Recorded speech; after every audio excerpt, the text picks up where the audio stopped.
pakunan namin pero ginusto lang muna namin magtrabaho na. Wala na kami ibang kapatid kung hindi kami lang talagang dalawa.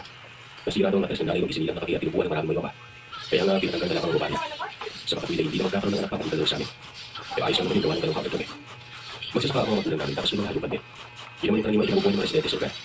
Tumulong kami at yun, nagtatrabaho na sa mekaniko. Isang beses sa isang ko kami umuwi. Nagtatrabaho kami dalawa sa isang kasilidad bilang mga janitor. May nagigiliw ang babae itong kapatid ko.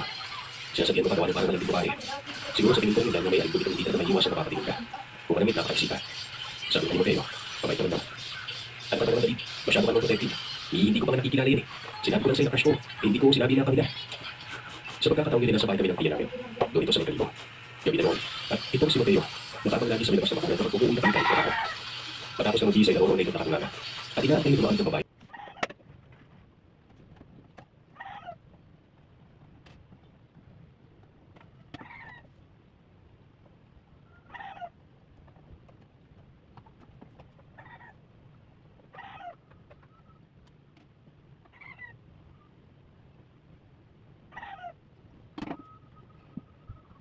Na guys, na-assemble ko na ang vanity dresser.